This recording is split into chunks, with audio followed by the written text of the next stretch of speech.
খুব মনোযোগ দিয়ে শুনবেন, আশা করি আপনাদের কল্যাণে কাজে আসবে এবং আমাদেরও কাজে আসবে। এই পৃথিবীতে বেঁচে থাকবার জন্যে আমাদেরকে একজনকে সন্তুষ্ট করতে হবে, তিনি হচ্ছেন আল্লাহ। আমরা চাইলে এই ভুয়া এই দুনিয়ায় পৃথিবীর কাউকে 100% খুশি করতে পারবো না। যারা বিয়ে করেছেন আপনি দেখেন, আপনি 10, 15, 20 বছর থেকে যে স্ত্রীকে প্রথম দিন আপনি যে আলিঙ্গন করেছিলেন, ভালোবাসা দিয়েছিলেন, স্ত্রীকে তার মন মতো যদি কোনো জিনিস দিতে না পারেন, ওই স্ত্রীও বলবে তোমার ঘরে আসার পরে কোন দিন তুমি আমার কি জিনিস দিছ, বলবে না? আপনাদের এলাকায় বোধহয় বলে না? বলে বলে। আপনি আপনার মা বাবা, আপনি প্রবাসে থাকেন বা পৃথিবীর কোথাও থাকেন, আপনার মা বাবা আপনার কাছে কোনো জিনিস চেয়েছে, আপনি তাকে দিতে পারলেন না, মা বাবা বলবে সন্তানটা বিদেশে গিয়া আমাদের কথা ভুলে গেছে, এখন দেয় না কোনো জিনিস চাইলেও। হয়তো আপনি রাত দিন গাদার মতো কাজ করেন, হতে পারে ঈদের দিনও সকলে ঈদ করে, আপনার পয়সায় আপনার ভাই দামি পোশাক পরে মোটর সাইকেল নিয়ে ঘুরে, আর আপনি ঈদের দিন কাজ করেন, তাও বলবে আমাদের কথা রাখলো না। ভাই বোন বলবে ভাই তো লন্ডন আমেরিকা থাকে, কানাডা থাকে, তার কাছে চাইছিলাম, এখন আর আমাদের কথা শুনবে না, অত চলে গেছে, আমাদেরকে আর দিবে নাকি?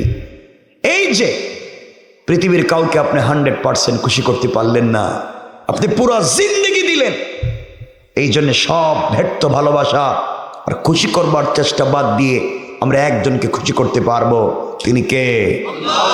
রব বলেছেন, গোলাম তুমি সেজদায় পড়ে একটা বার আমাকে আল্লাহ বলে ডাক দেও, 1000 বৎসর হায়াত পাওয়ার পরেও যদি তুমি আমাকে ভুলে থাকো, ইন্তেকালের আগে সেজদায় পড়ে আমাকে ডাক দেও। কেউ তোমার উপরে সন্তুষ্ট না হলেও আমি রব তোমার উপরে খুশি হয়ে তোমার সকল অপরাধকে ক্ষমা করে জান্নাতি বলে ফায়সলা করে দেব। এজন্যে আমরা খুশি করব কাকে? সকলে বলেন না, একটু জোরে বলেন না, আল্লাহ রে খুশি করতে চাই না?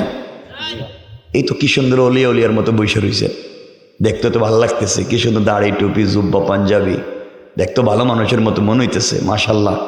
আমরা তো এভাবেই ভালো থাকতে চাই। এই যে ভাব ধরছেন বাবা আল্লাহর অলির মতো, এই ভাব ধরছেন কেন? কতজন কত পাবলিককে ঠকাইছেন, পাবলিকের জায়গা জমি নিজের নামে বুয়া জাল দলিল করছেন, কথা বলেন না কেন? হ্যাঁ, সুদ খাইছেন, ঘুষ খাইছেন, পাশের বাড়ির বেচারার জায়গায় নিজে একটা পিলার মাইরে 1 হাত ঢুকাইয়া দিছেন, কত কি না করলেন। আর এখানে অলিয়া উলিয়ার মতো দাড়ি জুব্বা লাগাইয়া কি সুন্দর আল্লাহর অলির মতো বসে রয়েছে, আল্লাহ যা করছি তো করছি, এখন তো এইসব বসে রয়েছি, এখন তো ওয়াজ এইছে, আল্লাহকে ঘটনা কি রে, তুই কত পাবলিকরে ঠকাইছস, এখন এখানে কি?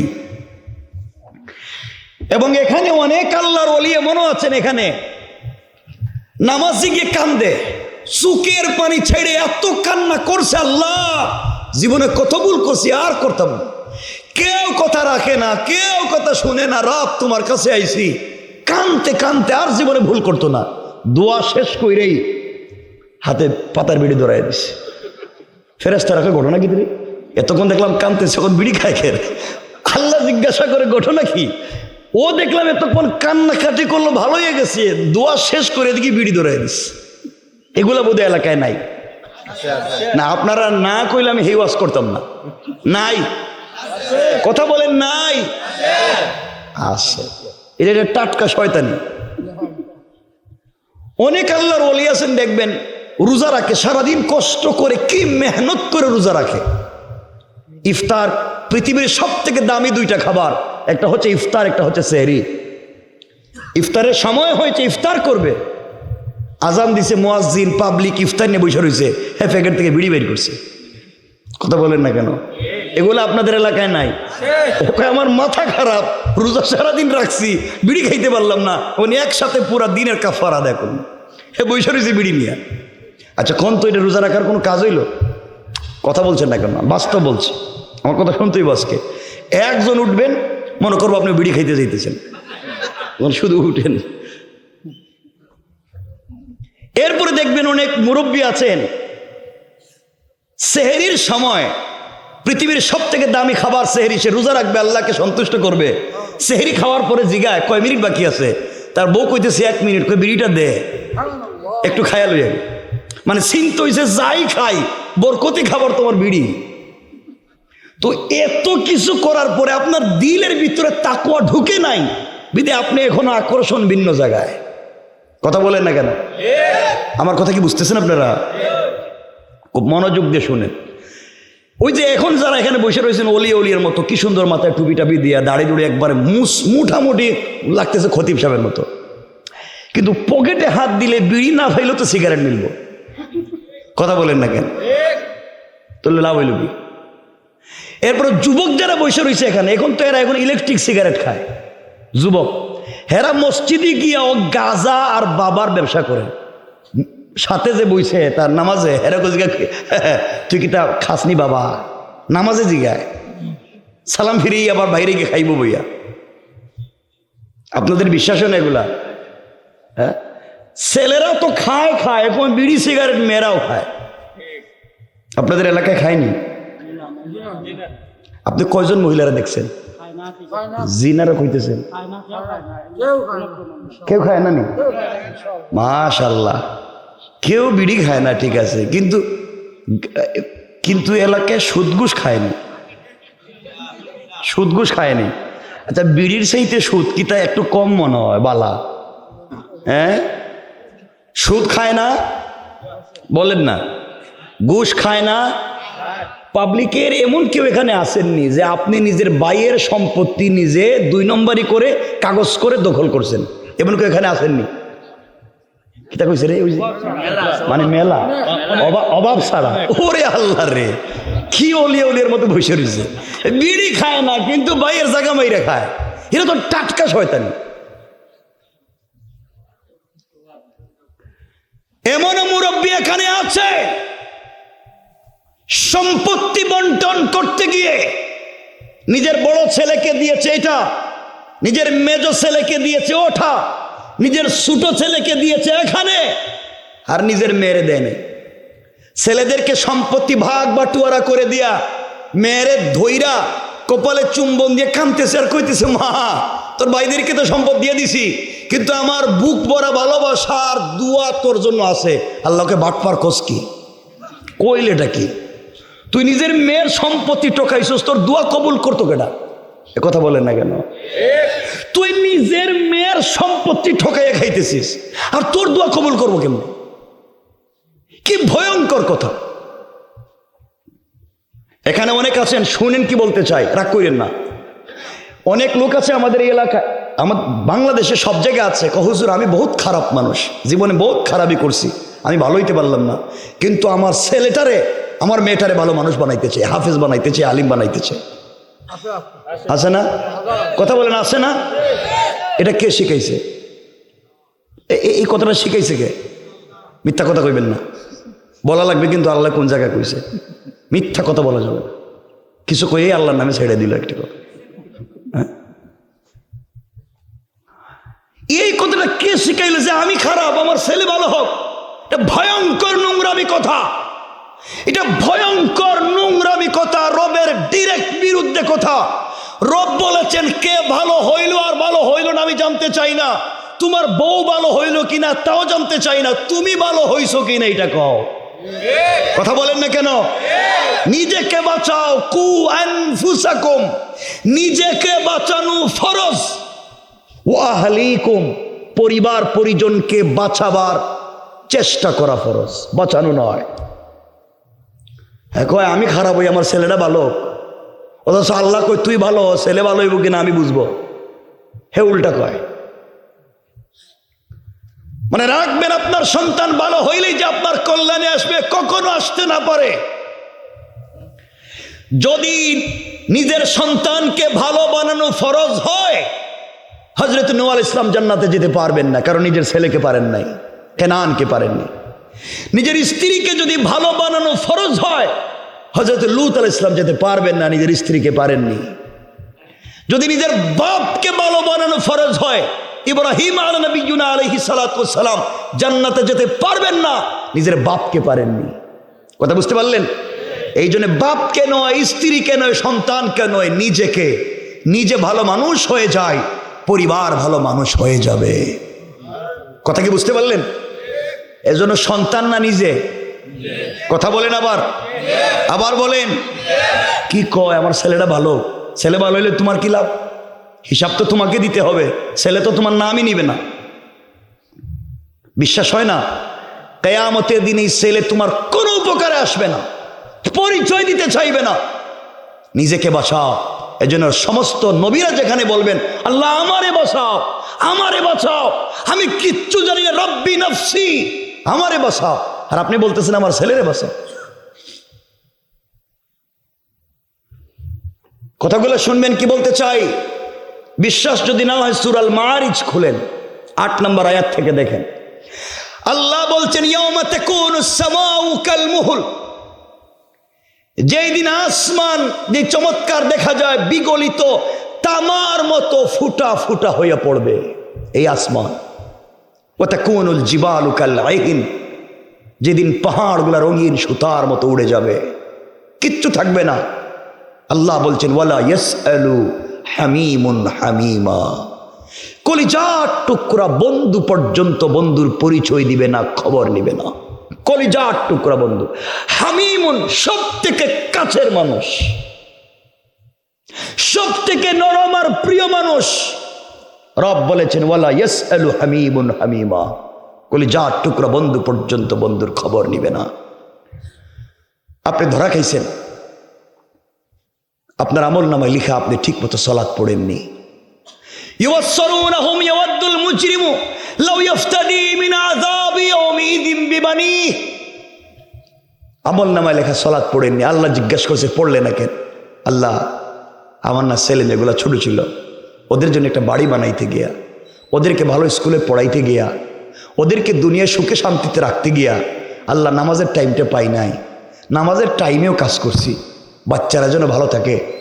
আল্লাহ বলবেন আজকে যে তুই বিপদে, তোর বাচ্চারা চিনবে? আল্লাহ কোন কি? যাদের জন্য 70টা 50টা বছর কাটাইলাম, মাথার গাম পায়ে ফেললাম, রক্তরে পানি করলাম, নিজের পকেটে টাকা থাইকা আমি না খাইয়া সন্তানরে দিছি, আজকে সন্তান আমার চিনবে না? কি বলেন? আল্লাহ বলেন দেখ সন্তান চিনেনি। সন্তানকে দাঁড় করানো হবে, সন্তান বলবে রব তোমার জাতে পাকের কসম, এই চেহারার কোনো মানুষ আমার বাপ ছিল না।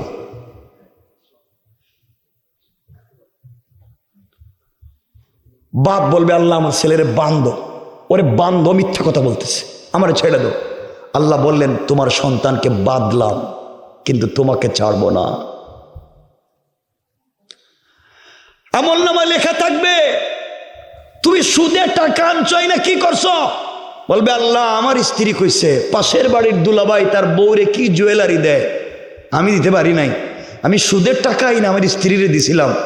আল্লাহ বলবেন মুসাহিবাতিহি, আজকে বউরে ডাক দাও, ডাক দাও তোমার স্ত্রীকে, দেখো তোমাকে চিনেনি। স্ত্রী বলবে আল্লাহ ও বেচারা বলতেছে আমার স্বামী, আমি কিন্তু দুনিয়া থাকতে বিয়েও করি নাই।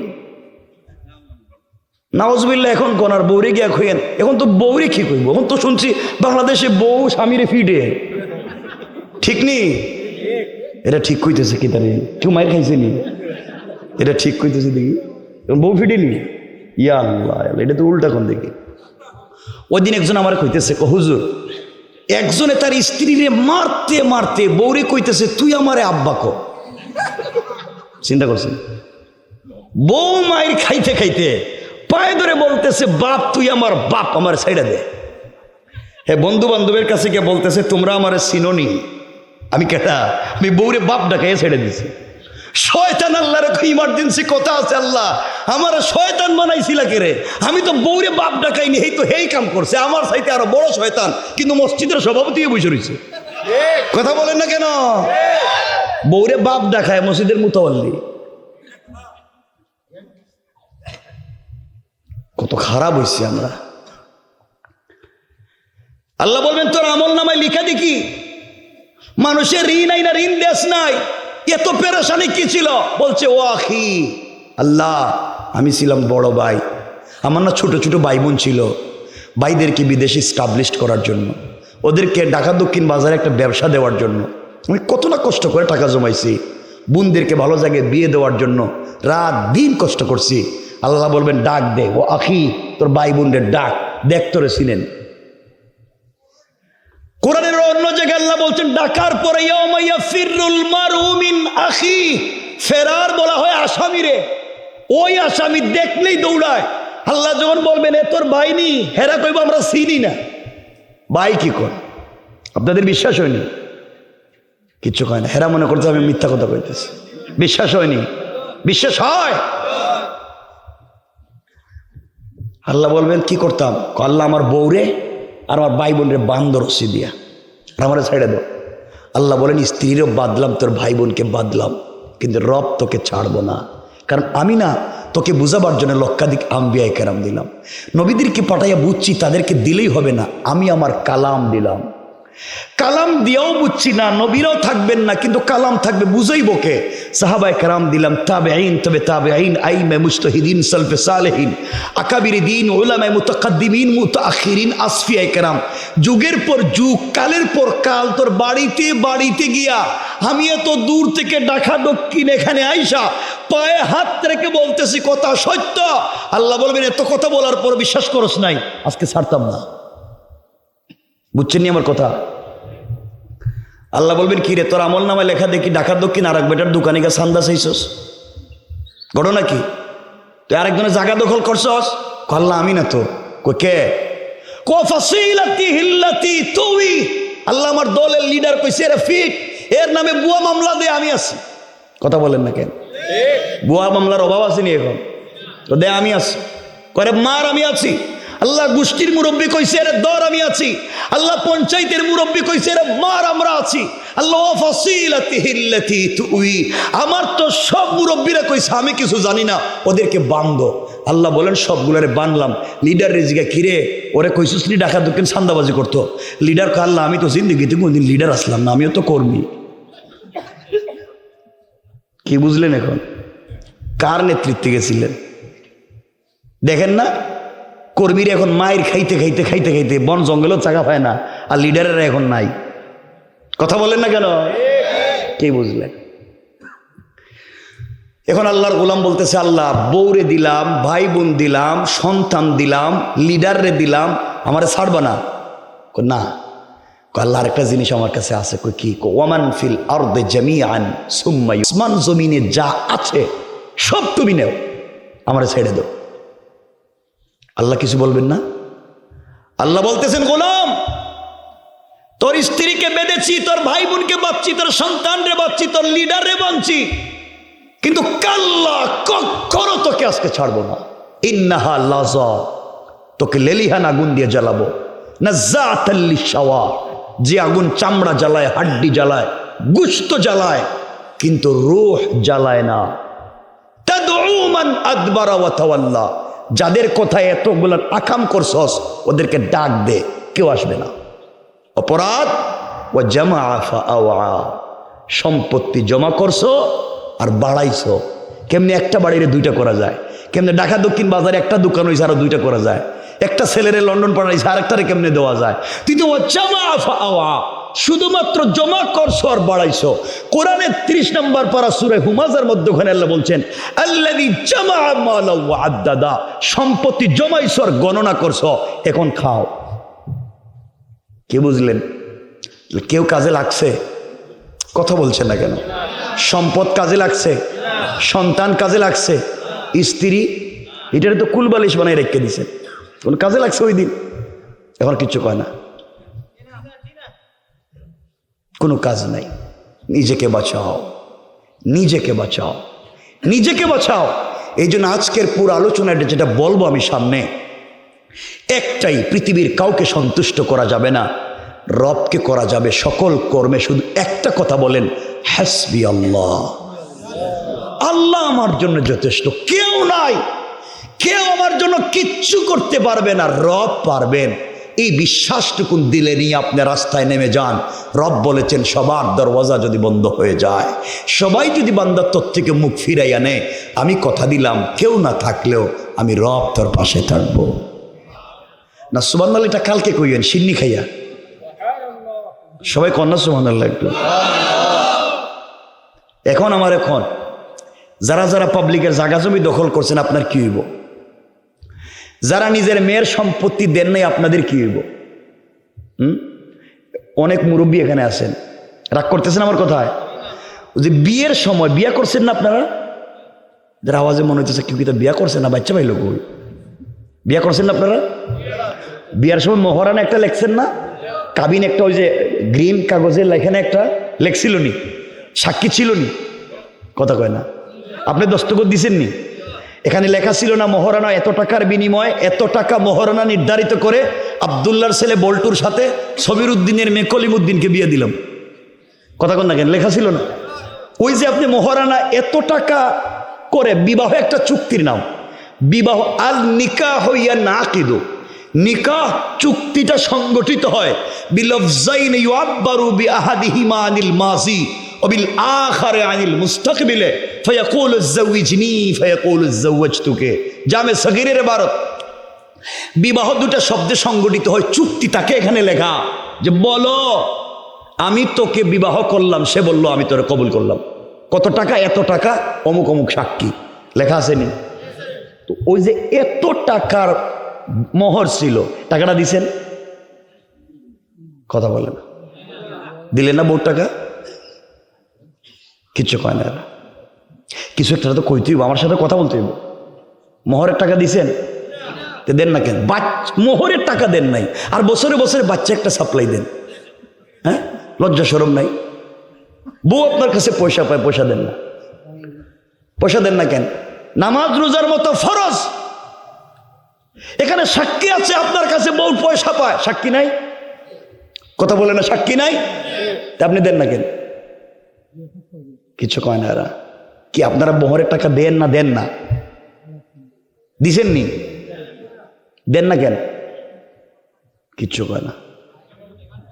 টাকা নাইতে বিয়া করছিল রে, টাকা নাই আবার বিয়া করে। তোমাদের বিয়া করতে পয়সা নাই, আরে এক একটা ছেলে 5টা 6টা প্রেম করে, কথা বলেন না কেন? ওই সময় টাকা কই পাও? হ্যাঁ, টাকাগুলা দিয়ে দিন, মোহরের টাকা, স্ত্রীর টাকা দিবেন। আমি জানি না, হইতে পারে ঢাকা দক্ষিণ এমন আশেকে স্বামী হইতে পারে, কোনো স্ত্রী স্বামীরা হয়তো মোহরের টাকা মাফ করে দিতে পারে কেউ থাকে না এমন, স্ত্রী মাফ করে দেয় না। তো আপনারা কেউ মাফ পাইছেন নি? কেউ রে বউ মাফ করে দিয়েছেন? কেউ এখন কয় না, জিনা কয়। কেউ রে বউ মাফ করে দেয় না টাকা পয়সা? বউ মাফ করে দিয়েছে এমন কেউ আসেননি? ও যে এক ভাই, মাত্র তুমি একজন, ওই এক ভাই মাফ পাইছে, বউ মাফ করে দিছে, মাশাআল্লাহ, যা একটা তো আমরা পাইছি আজকে। একজন পুরা ঢাকা দক্ষিণে বউ মোহরের টাকা মাফ করছে। এই যে ভাই আমার দিকে থাকান, এই যে স্ত্রী তোমারে মাফ করে দিছে, আমরা খুশি হয়েছি, কিন্তু বউ তোমারে মাফ করে না, একটা শয়তানি কাম করছে। তোমারে মাফির নাম কইয়া তার ঘরে ঢুকাইছে। সে যদি মাফ দিয়ে থাকে, আজকে রাত্রে বউরে তালাক দিবা, দেখবা সকালে মোহর দেওয়া লাগেনি, লাগবনি, কথা বলে লাগবে না, দিলে লাভে আসলে যৌতুকের মামলা দিয়ে আদায় করব, কথা বলেন না কেন? এলে মাফ হইছে। রব বলেছেন চুক্তি করলে লেখো, ইলা আজালি মুসাম্মান ফাকতুবুহু ওয়ালিয়াকতুব বাইনাকুম কাতিবুন বিল আদল। তোমরা লেনদেন করলে সাক্ষী রাখো, কাগজে লেখালেখি করো। বউ যে তোমার কাছে টাকা পায়, সাক্ষীও আছে, কাগজে লেখালেখি আছে, কিন্তু বউ যে মাফ করে দিছে, সাক্ষীও নাই, কাগজে লেখাও নাই, কথা বলেন না কেন? এদের মাফও নাই। রব কাঁচা কাম পছন্দ করে না, এই জন্য স্ত্রীর মোহরের টাকা দিয়ে দিবেন ইনশাল্লাহ। সবাই বলেন মাঝে মাঝে যে বাচ্চারা বুঝছে, হেরা ইনশাল্লাহ কয়, হেরা বিয়া করতে আর 30 বছর বাকি, হে এখন ইনশাল্লাহ কর। আমি যারা ওয়াজ করি হেরা কয় না। দিবেন তো মোহরের টাকা? আজকে থেকেই অল্প অল্প করে দিবেন, 100 করে দিবেন, 500 করে দিবেন, যতদিনে পারেন দিয়ে শেষ করবেন ইনশাল্লাহ।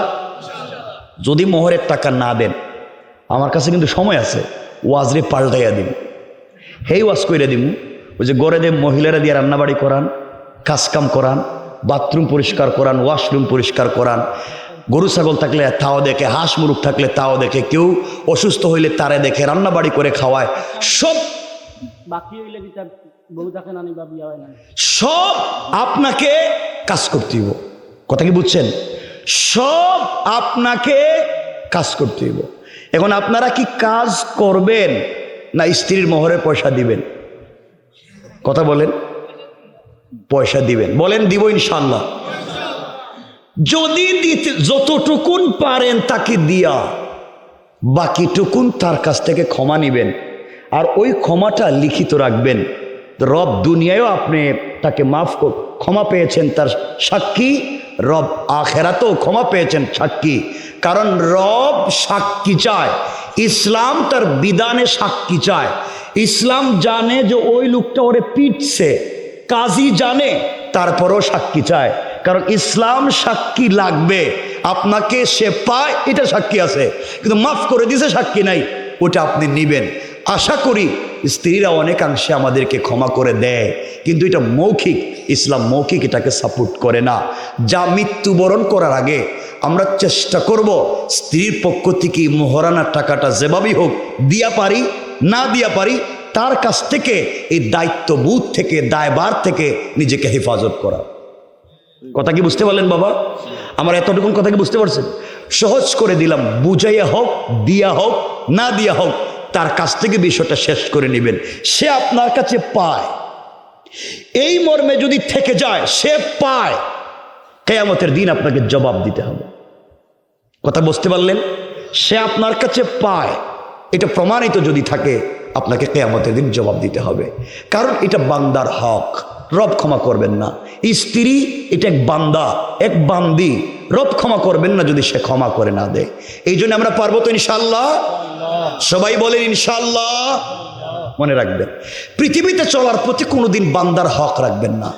রবের হক রব চাইলে ক্ষমা করে দিতে পারে, রবের হক রব চাইলে ক্ষমা করে দিতে পারে, বান্দার হক দিবে না।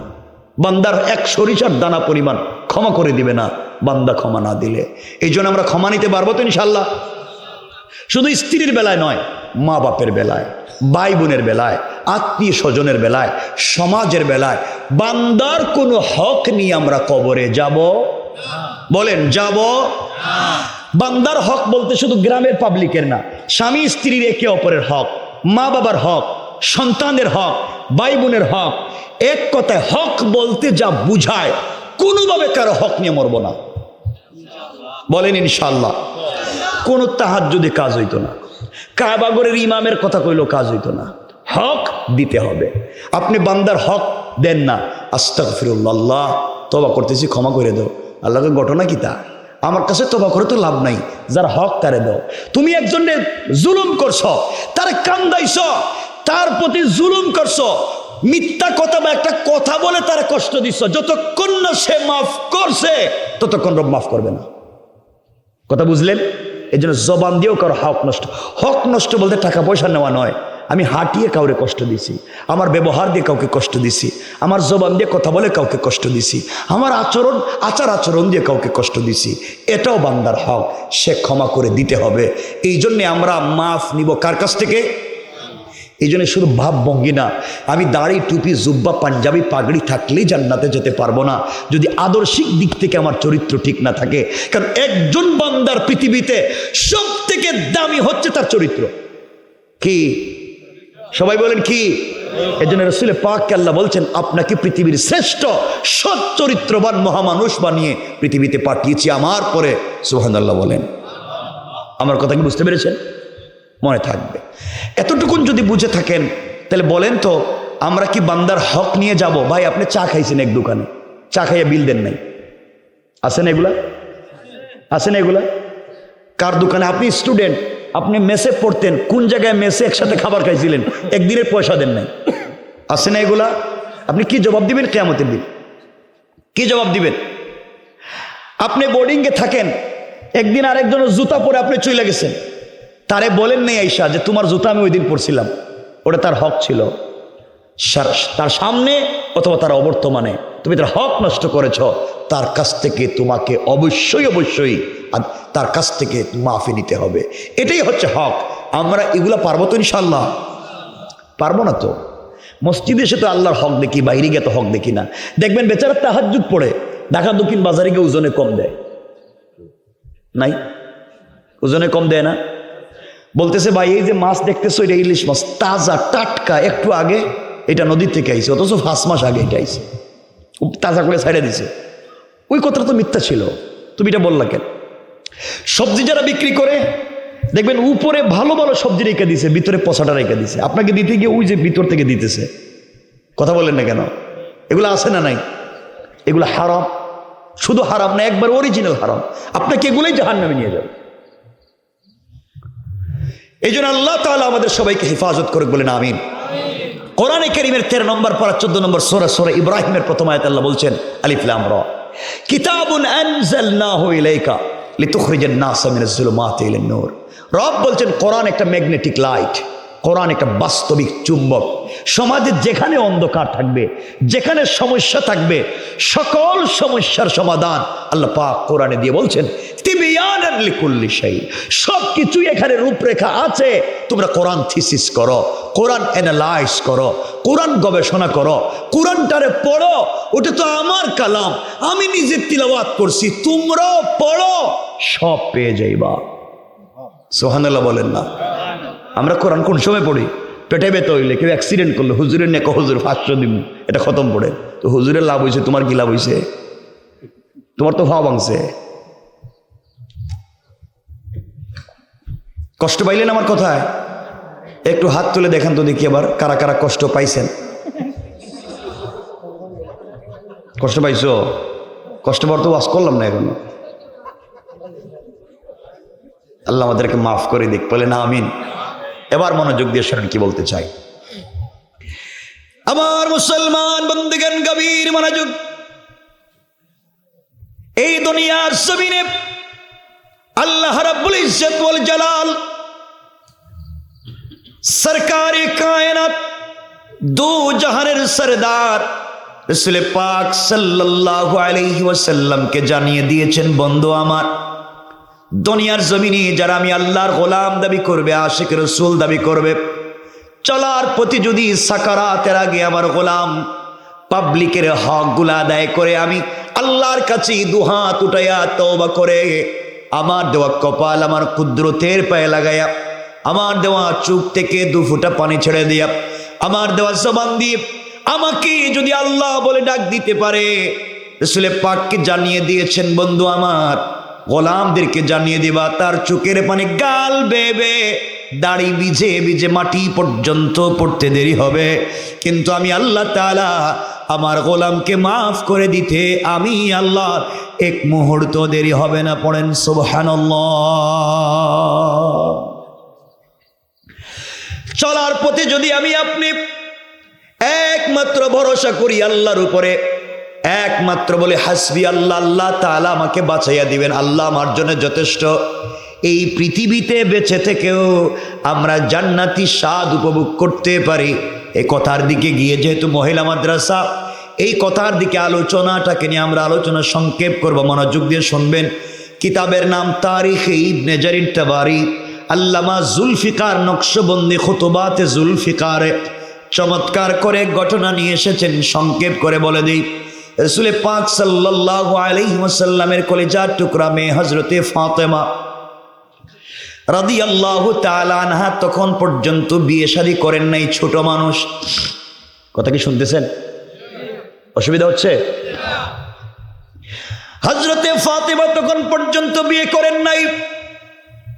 চলার পথে এক ইহুদির মেয়ের সঙ্গে হযরতে ফাতেমা রাদিয়াল্লাহু তাআলা আনহার সম্পর্ক হয়ে গেল, বন্ধুত্বের সম্পর্ক। একে অপরকে বিশ্বাস করেন, ভালোবাসেন। ওই ইহুদির মেয়েটাও ফাতেমার চরিত্র দেখে মুগ্ধ হয়ে গিয়েছে, পাগল হয়ে গিয়েছে। এমন সৎ চরিত্রবান ভদ্র আমানতদার মেয়ে কি পৃথিবীতে হতে পারে?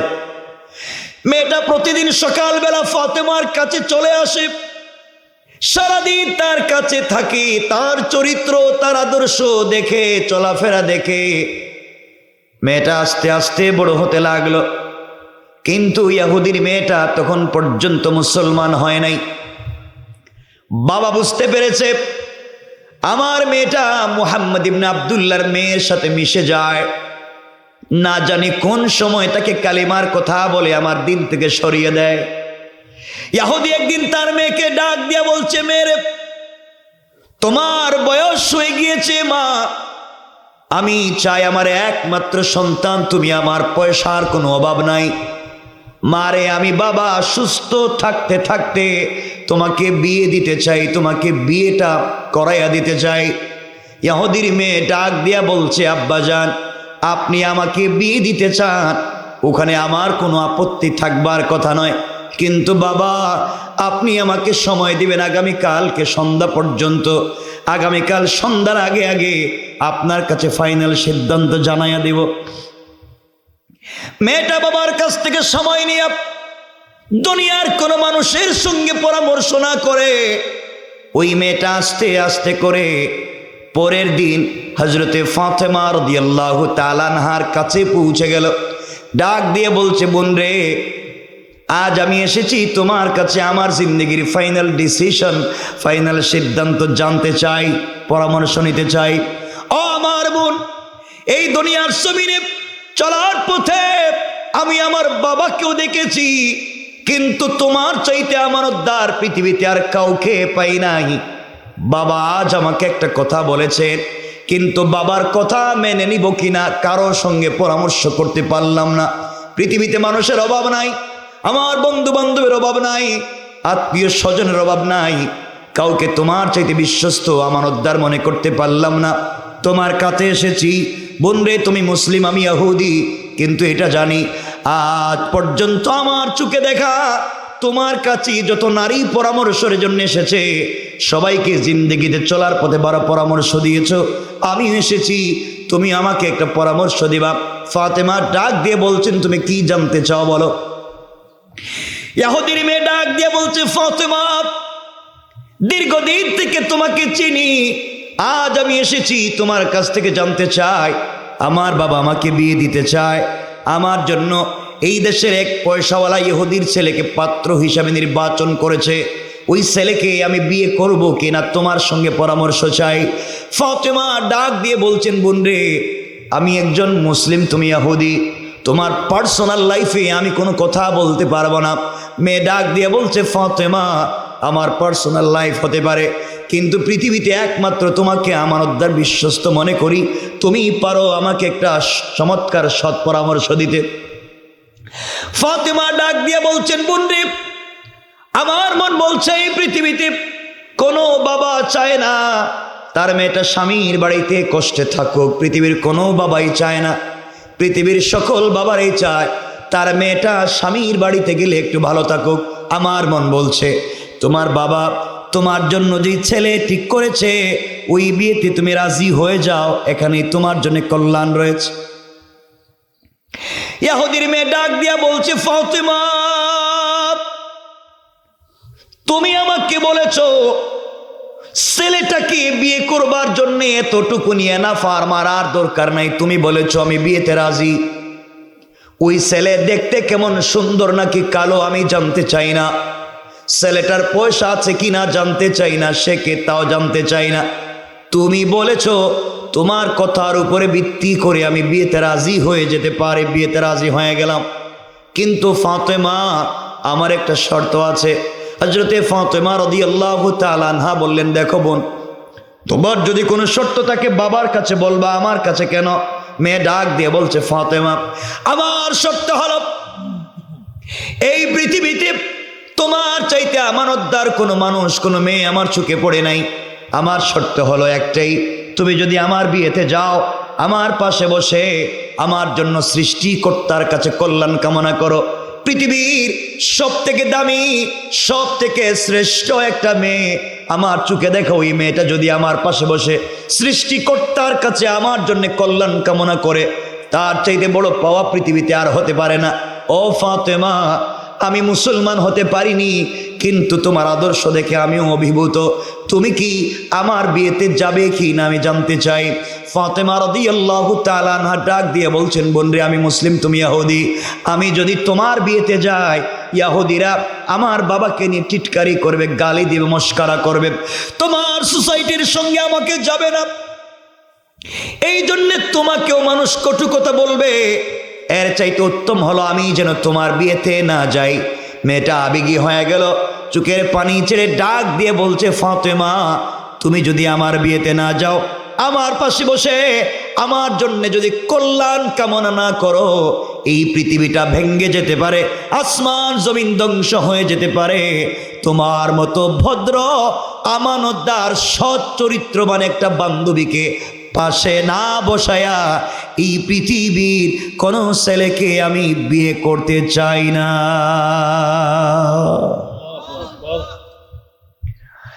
ফাতেমা আবেগী হয়ে গেলেন, এক পর্যায়ে বলে ফেললেন, বোন রে, ইনশাআল্লাহ আমি তোমার বিয়েতে যাব।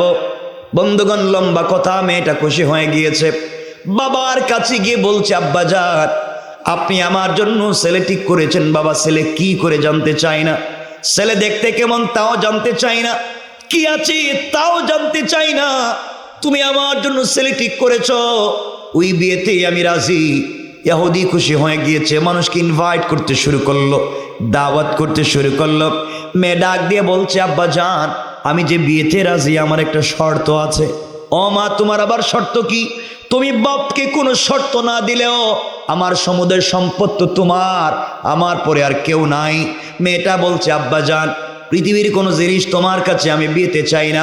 আমার বিয়েতে মুহাম্মদ ইবনে আব্দুল্লাহর মেয়ে আমার বান্ধবী ফাতেমাকে ইনভাইট করেছি, দাওয়াত করেছি, ও কিন্তু আমার বাড়িতে আমার বিয়েতে আসবে, এই শর্তে আমি বিয়েতে রাজি। এই কথাটা শুনে ইহুদির জন্য পায়ের রক্ত মাথায় উঠে গিয়েছে, চিৎকার করে ডাক দিয়ে বলছে, মেরে তুমি কি বললা? মুহাম্মদ আমার জাত শত্রু, আমার ধর্মের বিরুদ্ধে চলে গিয়েছে, সে পুরা এলাকার মধ্যে ভিন্ন একটা ধর্ম প্রচার শুরু করে দিয়েছে, এই জন্য প্রয়োজন বোধে তোমাকে কোন ছেলের কাছে বিয়ে দিব না, এভাবেই রেখে দেব, এরপরেও ফাতেমাকে বাড়িতে আসতে দিব না। মেয়েটা দাঁড়িয়ে গিয়েছে, বাপকে বলছে, আব্বাজান এই পৃথিবীতে কোনোদিন তোমার চোখের সামনে দাঁড়িয়ে তোমার কথার উপরে আমি মেয়ে কোনোদিন কথা বলি নাই, আজ আমি তোমাকে একটা কথা বলতে চাই বাবা। এতদিন কোনো কথা বলি নাই, তুমি বলেছো ফাতেমা এই বাড়িতে আসলে তুমি আমাকে বিয়ে দিবা না, আমি তোমার মেয়ে তোমার চোখের সামনে জানাইয়া দিলাম, ফাতেমাকে আসতে যদি আপনি বাধা দেন, আসমান জমিন ভেঙে যেতে পারে, পুরা দুনিয়া ধ্বংস হয়ে যেতে পারে। ফাতেমাকে পাশে না বসাইয়া এই পৃথিবীর কোন ছেলেকে বিয়ে করব না। ইহুদি চিন্তায় পড়ে গেছে, আমার একটা মাত্র মেয়ে, আর ও যদি বিয়ে না করে মান সম্মান ইজ্জত কিচ্ছু থাকবে না। ও একটা ষড়যন্ত্র শুরু করলো, কুশলী হয়ে গেল। কিছুক্ষণ পরে বলতেছে, মা কি বললা তুমি যে তুমি বিয়ে করবো না, ফাতেমা না আসলে? আমি রাজি তো, ফাতেমা আসতে আমার আপত্তি নাই, এরপরও বিয়েটা করো, ফাতেমা আসুক বিয়েটা করো, কিন্তু মা আমার একটা শর্ত আছে। আব্বা তোমার আবার শর্ত কি? আমার শর্ত হলো, মা আমরা যে সোসাইটিতে বড় হয়েছি, তোমার বিয়েতে যারা আসবে সব পয়সাওয়ালার ছেলেমেয়েরা আসবে, দামি দামি অর্নামেন্টস জুয়েলারি পরে আসবে, দামি দামি গিফট নিয়ে আসবে। তো ফাতেমা গরিবের মেয়ে, যার ঘরে 3 বেলার 1 বেলার খাবার থাকে না, পরনের কাপড়ও সুন্দর থাকে না, ছাড়া হয়তো পুরাতন থাকবে, ওই মেয়ে যদি এই অবস্থায় তোমার বিয়েতে আমার বাড়িতে আসে, আমি সোসাইটিতে মুখ দেখাতে পারবো না মা। এই জন্যে আমার শর্ত হলো, ফাতেমা যদি তোমার বাড়িতে আসতে হয়, একটা নতুন পোশাক পরে সামাজিকতা রক্ষা করে যেন আসে। ইহুদির চিন্তা হলো, ফাতেমা নতুন পোশাকও পাবে না, আসতেও। আপনারা ঘুমাই যান কেমন? আল্লাহুম্মা বিসমিকা আমুতু এখন ঘুমাই যান। ফাতেমা নতুন পোশাকও পাবে না, আসতেও। সবাই বলেন আসতেও। আপনারা ঘুমাইছেন, আমি কি রেখে দিব? শোনেন, ইহুদির মেয়েটা ফাতেমার কাছে আসছে, আমি সংক্ষেপ করে বলতেছি, মূল আলোচনাটা সামনে। বোন রে, বাপের কাছে গিয়ে যখন তোমার নাম বলছি, বলতেই হের পায়ের রক্ত মাথা উঠে গেছে গা। তোর বাপরে গালি দেয়, তোমার গালি দেয়, বাপ তো চাই না তুমি আমার বাড়িতে যাও, কিন্তু বোন আমি তো তোরে ছাড়া বিয়ে করতাম না।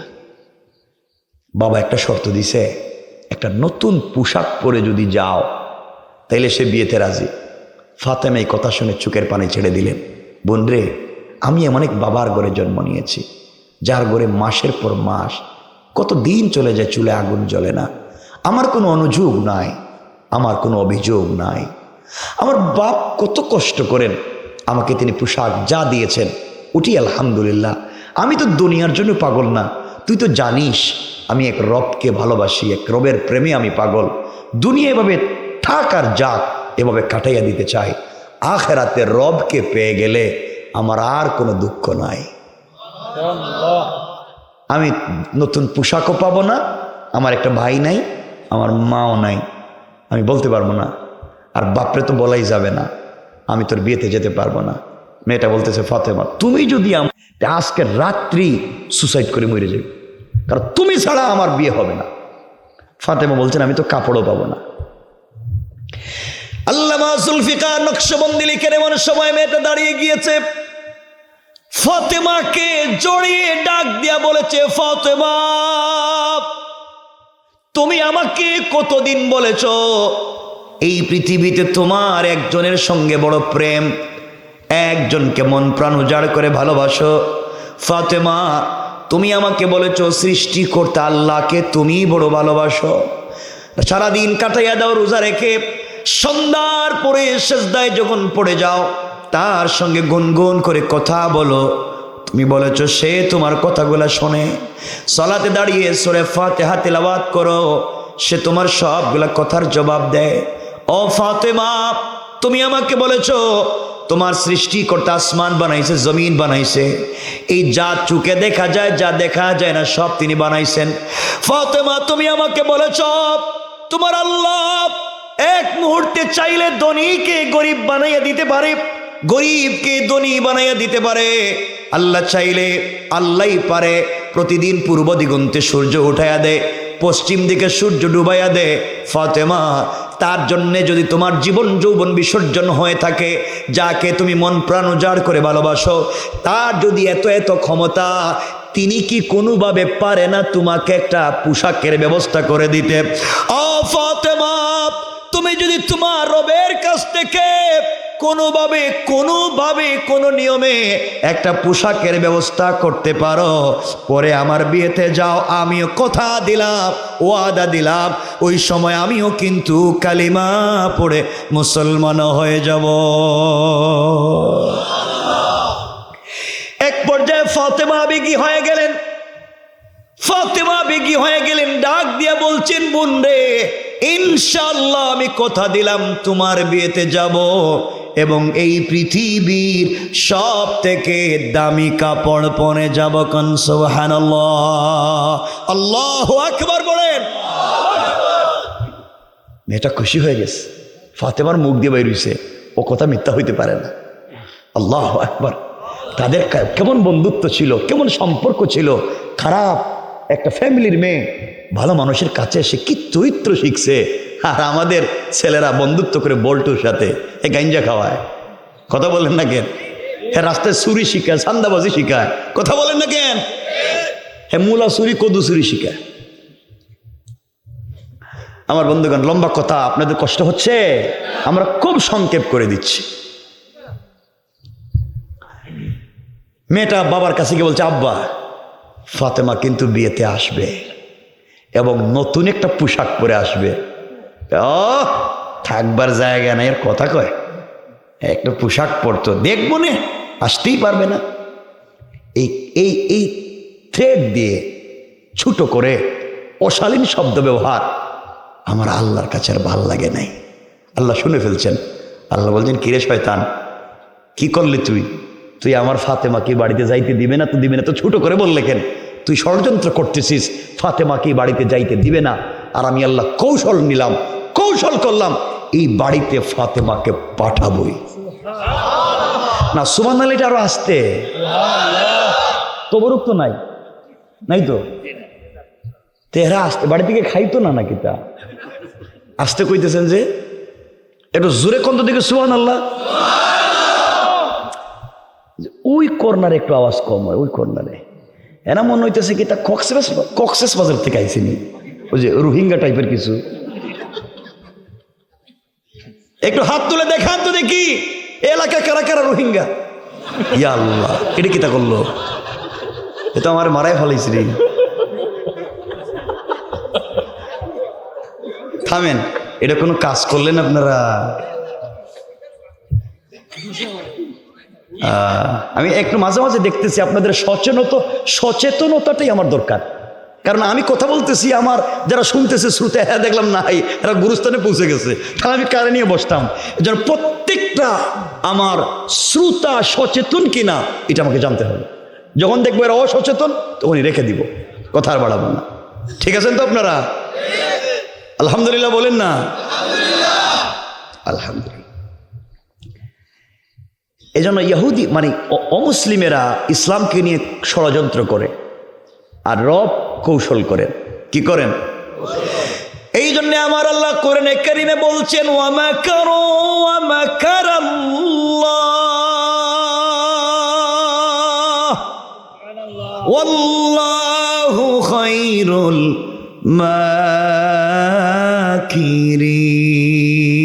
মাকিরিন। তোমরা কিসের কৌশল করো, কিসের ষড়যন্ত্র করো? আমার রব হচ্ছেন মহাকুশলী, সকল কৌশল তার কাছে ব্যর্থ।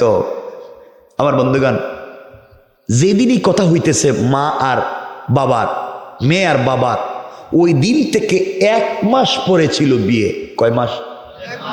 এই 1 মাসে 3টা ঘটনা ঘটছে। 3বার মেয়েটা ফাতেমার কাছে গেছে, অনেক ঝামেলা হয়েছে। এই সব ওয়াজ করলে লম্ব হয়ে যাব, এই জন্য 1 মাসের ওয়াজ বাতিল, ডাইরেক্ট বিয়া। বুঝলেননি? লম্বা করতে চাইতেছি না তো, ডাইরেক্ট বিয়া। আগামীকাল কি বিয়া? আর 1 মাস ওয়াজ বাতিল। বিয়া কোন দিন? আগামীকাল কি? আমার বন্ধুগণ, মেয়েটা যেদিন বিয়ের আগের দিন সন্ধ্যার সময় ফাতেমার কাছে গিয়ে বলছে, বোন কালকে আমার বিয়া, কাপড় কেমন পাইছো? কাপড়টা দেখতে আসছি। ফাতেমা কোন কসকি, কালকে যে তোর বিয়ে আমি তো এটা ভুলেই গেছি, আমার তো মনেই নাই। মেয়ে বলতেছে তাইলে তোমার কাপড় নাই? বিয়াই তো মনে নাই, কাপড় কইব? বোন তাইলে তুমি যদি ভুলে যাতে আমার বিয়ে হবে না, কারণ তুমি ছাড়া তো বাপের সঙ্গে যে আমি যে কথা বলছি বিয়েই করতাম না, আজকে রাত মরে যাই, দরকার নেই বিয়ে।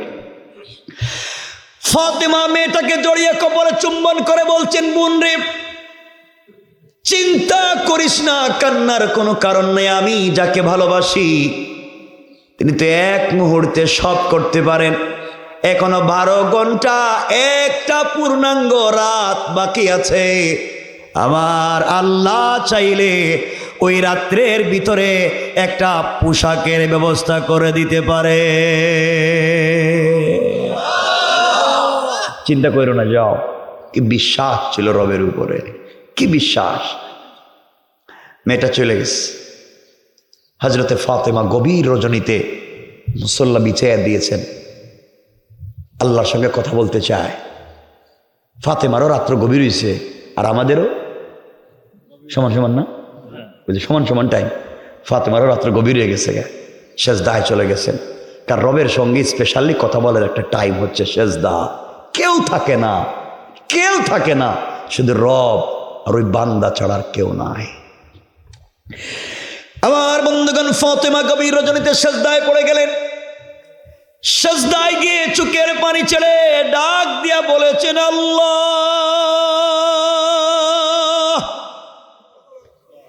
এই পৃথিবীতে তুমি বলো না কে আছে? আয় আল্লাহ তাআলা, দুনিয়ার জমিনে আমি জানি আমার চাইতে তোমার অনেক মায়ার বান্দা বান্দি আছে, কিন্তু আল্লাহ তুমি জানো তুমি ছাড়া যে আমার আর কোনো আল্লাহ নাই। আয় আল্লাহ তুমি জানো তুমি ছাড়া আমার আর বলবার কোনো জায়গা নাই। সেজদায় পড়ে গিয়েছি, সারাদিন কষ্ট করি, খেয়ে না খেয়ে পড়ে থাকি, অপেক্ষা করি রাত কখন গভীর হবে, তোমার সঙ্গে মন খুলে 2টা কথা বলবো। আয় আল্লাহ আমি যে তোমার প্রেমে পাগল হয়ে পড়ে আছি। আয় আল্লাহ মাসের পর মাস চলে যায়, আমাদের ঘরে খাবার থাকে না, তোমার কাছে কোনোদিন কোনো অভিযোগ করি নাই, তোমার কাছে কোনোদিন কোনো অনুযোগ করি নাই। আল্লাহ আজ আমি তোমার কাছে একটা জিনিসের আবদার করতে চাই, ওটা আমার চাহিদা পূরণের জন্যে না, ওটা আমার সৌন্দর্য বাড়াবার জন্যে না। আয় আল্লাহ, আমার যদি মায়ের পেটের একটা ভাই থাকতো, ভাইয়ের কাছে বোন কথা বললে ভাই কোনোদিন ফেলে দিত না। দুনিয়ায় যে মায়ের পেটের আমার একটা ভাই নাই, আল্লাহ আমার মা খাদিজা পৃথিবীতে নাই। আমার মা তো এই মক্কার সব থেকে বড় পয়সাওয়ালা নারী ছিলেন। তোমাকে ভালোবেসে আমার বাবার প্রেমে পাগল হয়ে সবগুলো সম্পদ তোমার রাস্তায় দান করে মাও চলে গেছে। আল্লাহ, দুনিয়ায় আমার মা নাই, দুনিয়ায় আমার ভাই নাই, বাবার কাছে বলবার মতো সুযোগ নাই, বাবারও তো খাবার নাই, পরনের ভালো একটা কাপড় নাই। আল্লাহ, বাবার কাছে কোনো জিনিস চাইয়া বাবারে কষ্ট দিতে চাই না। রাত দিন বাবা তোমার গোলামদেরকে নিয়ে হাটে মাঠে কষ্ট করে দিনের দাওয়াত দেয়। আয় আল্লাহ, ফাতেমা তোমাকে ভালোবাসি, সত্যি কি তুমিও ফাতেমাকে ভালোবাসো? কেমনে বুঝতাম, কেমনে জানতাম? আল্লাহ, তুমি তোমার কাছে বাবার কাছ থেকে তোমার কত গল্প শুনছি, আগের কত নবীরে তোমার প্রিয় বান্দাদের কত কিছু চাইছে, তুমি নগদ দিছ। আল্লাহ, আমি ফাতেমা তোমার কাছে একটা কাপড়ের আবদার করলাম।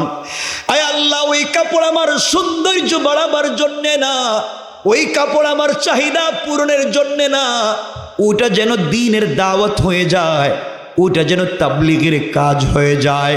আল্লাহ, এমন একটা কাপড় দিবা, আমি একটা কাপড়ের ব্যবস্থা কোনোভাবে আমাকে করে দিবা। ওই কাপড় পরে ইহুদির মেয়ের বিয়ে বাড়িতে যেতে চাই। ওই বাড়িতে যত মহিলারা জমা হবে, সকল মহিলারা যেন আমার কাপড়ের দিকে তাকাইয়া কালিমা পড়ে মুসলমান হয়ে যায়। ফাতেমা এভাবে কাঁদছে, কাঁদতে কাঁদতে দোয়া শেষ করে মুসল্লা রাইখা দিছে। আল্লামা জুলফিকার লিখেন, ফাতেমার তাকায়া দেখেন গভীর রাত্রে দরজা জানালা বন্ধ, ঘরের পশ্চিম ডান কর্নারে তাকায়া দেখেন 2টা কাপড়ের প্যাকেট।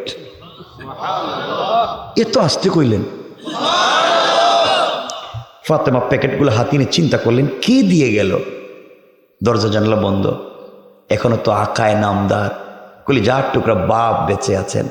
ফাতেমা কাপড়গুলো নিয়ে আব্বার কাছে গিয়ে বলছেন, রসুলের পাকের কাছে গিয়ে বলছেন, বাবা আমি আল্লাহর কাছে কান্নাকাটি করছি ঠিক, কিন্তু দরজা জানালা বন্ধ, আব্বা কি দিয়ে গেল কাপড়, আপনি দেখেন না। রসুল প্যাকেটটা নিলেন, একটা প্যাকেট খুলে দেখেন একটা প্যাকেট একটা শেলওয়ার একটা কামিজ, আরেকটা প্যাকেট খুলে দেখেন একটা ওড়না। জান্নাতি মহিলাদের পোশাকও হবে 3টা, শেলওয়ার কামিজ আর ওড়না। রসুল দেখেন শেলওয়ার এবং কামিজ স্টোন দিয়া পাথরের টুকরা দিয়ে ডিজাইন করা, ওড়নার মধ্যে গ্লাসের টুকরা দিয়ে ডিজাইন করা। পৃথিবীর কোনো ফ্যাশন ডিজাইনের সঙ্গে যায় না, পৃথিবীর কোনো ফ্যাক্টরি ইন্ডাস্ট্রির সঙ্গে যায় না। এত চমৎকার ডিজাইনের কাপড় কে দিয়ে গেল?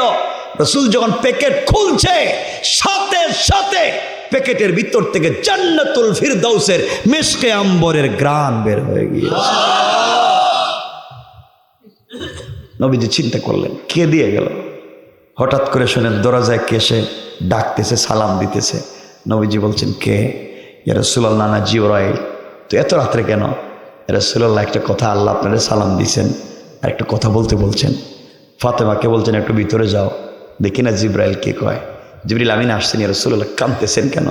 কি হয়েছে? জিবরাইল, আমার মেয়ে ফাতেমা কাপড়টা আমার হাতে দিল, কে দিয়ে গেল খুঁজে পাইতেছে না, আর এই ডিজাইন তো আমি জীবনে দেখলাম না। জিবরিল আমিন বলছেন, ইয়া রাসূলুল্লাহ, ফাতেমার রবের সঙ্গে যে কি সম্পর্ক করছে, কান্নাকাটি করে আল্লাহর কাছে বলছে।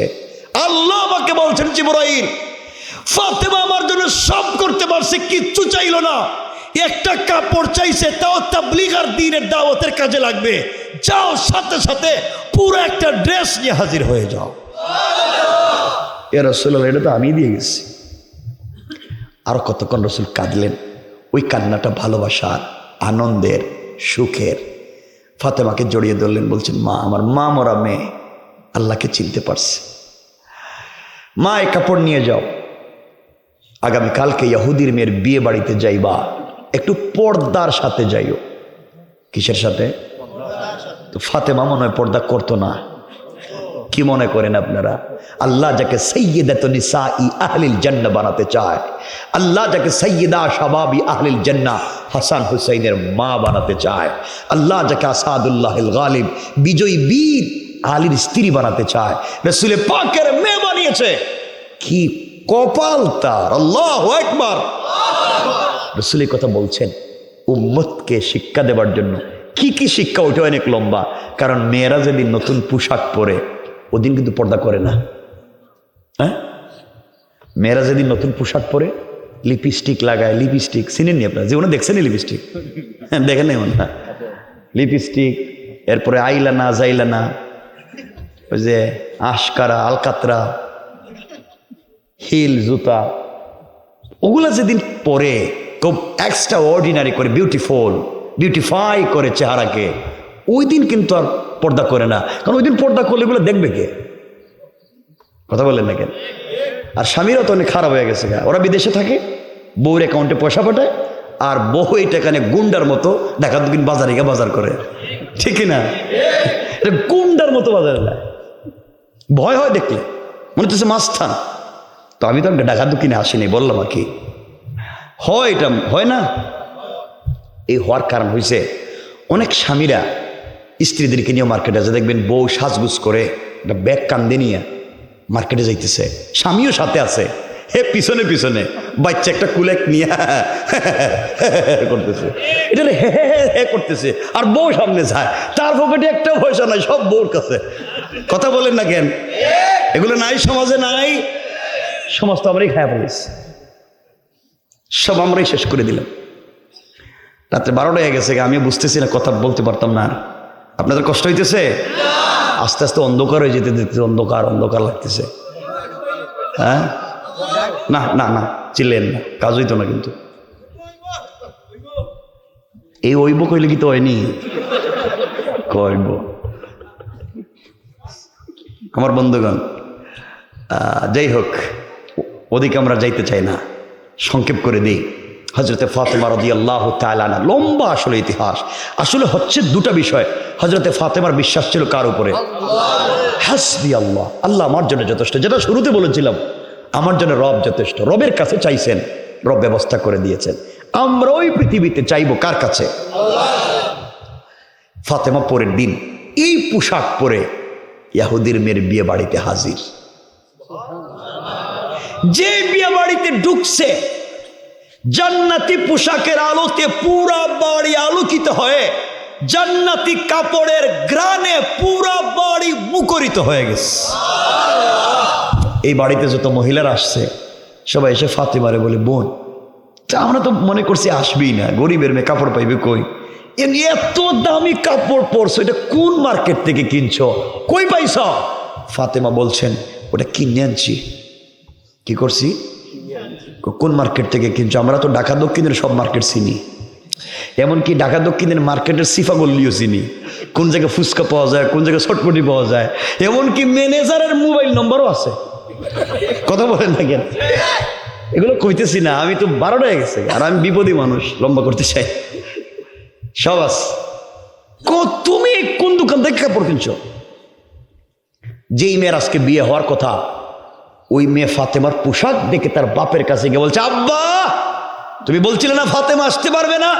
এমন পোশাক পরছে, তার পোশাক পরা দেখে মনে হইতেছে আমারে যেটা তুমি কিনে দিছো এটা দিতে ফাতেমার জুতাও মুছা যাবে না। আল্লাহু আকবার বলেন। আমি আপনারে পরিষ্কার জানাইয়া দিলাম, তুমি কইছো গরিবের মেয়ে কাপড় পাইবে না, ওই গরিবের মেয়ে যে কাপড় পরছে, এই কাপড় যতক্ষণ তুমি না দিছো আমি বিয়ে করতাম না। আল্লাহু আকবার বলেন না। পেঁচ লাগছে নি? লাগছে পেঁচ। এই বাড়িতে যত মহিলারা জমা হয়েছে, এরা তাদের অভিভাবকের কাছে গিয়ে বলছে, ঘটনা কি, তোমরা আর খাইতে পারবা না, যা খাইছো হাত বন্ধ, তোমরা ফাতেমার মতো পোশাক দিবা, এরপরে খাইবা। এরা আস্তে আস্তে খাবার, তুই এখন কান্দে, কাপড় পাইতো কই? এটা কি আর মার্কেটে পাওয়া যায়? সকল মহিলারা এসে বলে, ফাতেমা বলো না কোন মার্কেট থেকে কিনছো, কত টাকা দিয়ে কিনছো? ফাতেমা বলছেন, কত টাকা দিয়ে কিনছি এটা তোমাদের জানার দরকার নাই, তোমরা জিন্দিগিতে বাপ দাদা সদ্য গোষ্ঠীর সম্পত্তি বিক্রি করলেও কাপড় কিনা দূরের কথা একটা হাত ধরে কিনতে পারবে না, এর সাথে দেখে একটু ঘষা দিয়ে যাও। বলেন মহিলাদের জিদ এটা কম না বেশি? দেখেন না মাঝে মাঝে বউ স্বামীরে ফিটায়, ঠিক নেই? কি ঠিক কইছে গাড়ার এখানে? এটা কে মায়ের খাইছে বউরাতে? তো জিদ বেশি। তো এই কথা শোনার পরে এদের রাগ উঠে গেছে, কই কি গরিবের মেয়ে আমাদেরকে থ্রেট দেয়। ফাতেমা কোন মার্কেট থেকে কিনছ? আমরা সেই কাপড় কিনবো। ফাতেমা বলছেন কিনার তৌফিক নাই, তোমরা পারবা না।